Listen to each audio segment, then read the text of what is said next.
I never thought my quiet corner lot would turn into a battleground until I pulled into my driveway one Friday evening to find a 10-foot gash in my new cedar fence, a roaring chainsaw tossed aside, and my neighbor Linda strutting through the gap as if she'd won front row seats to my property. She was sipping some green smoothie like it was her victory cocktail. Before we dive in, let me know, what country are you watching from today? It wasn't a prank. Linda claimed the breach was efficiency improvements because she'd grown tired of walking the extra 60 feet around my yard. And, she sneered, my fence was on her easement, invoking State Property Code 12.4 like a get-out-of-jail card. My fence? Clearly off by a good 10 feet. I pay my property taxes, abide by local zoning under County Zoning Ordinance 18.2, and keep my yard respectable. But something in Linda's smug reclaiming what's mine flipped a switch. No panic, no rage, just a cold, calculated disbelief.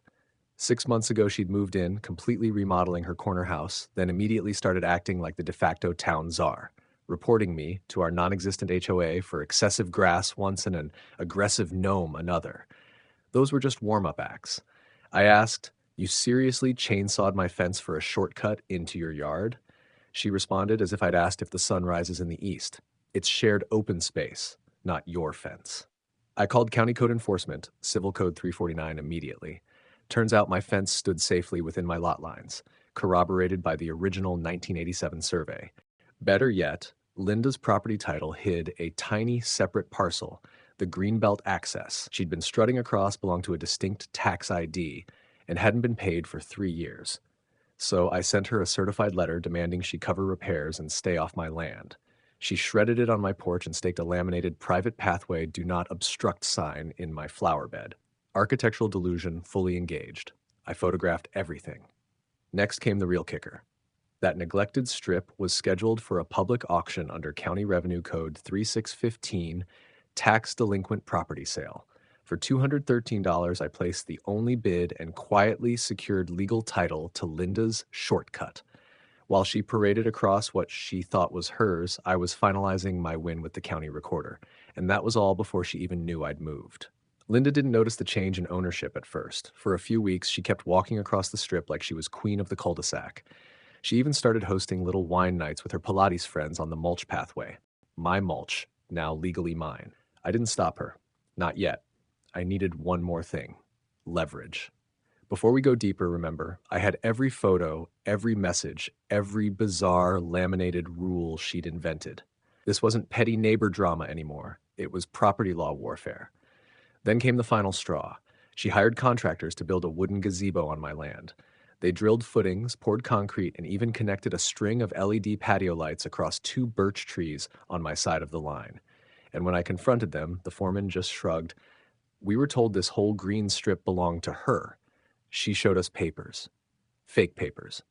I filed a formal trespassing report under Penal Code 602 and submitted the contractor's name. Linda laughed it off, saying I was spite purchasing land to target her. That's when I made my move. I built a 6-foot privacy fence.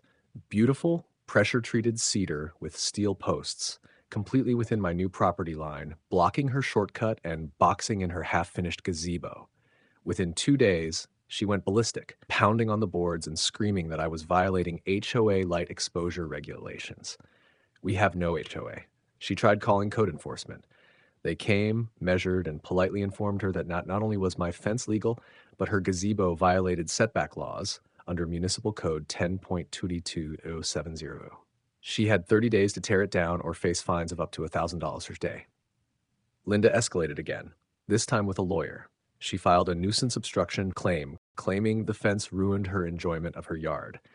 But during the hearing, my documentation crushed her.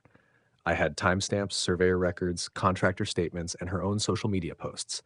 When the county judge saw a photo of her standing with a chainsaw and a wine glass, bragging about redesigning the neighborhood one fence at a time, he laughed. "Ma'am, you don't own this land. He does. You're trespassing." Case dismissed. The judgment was swift, and her lawyer backed out after that.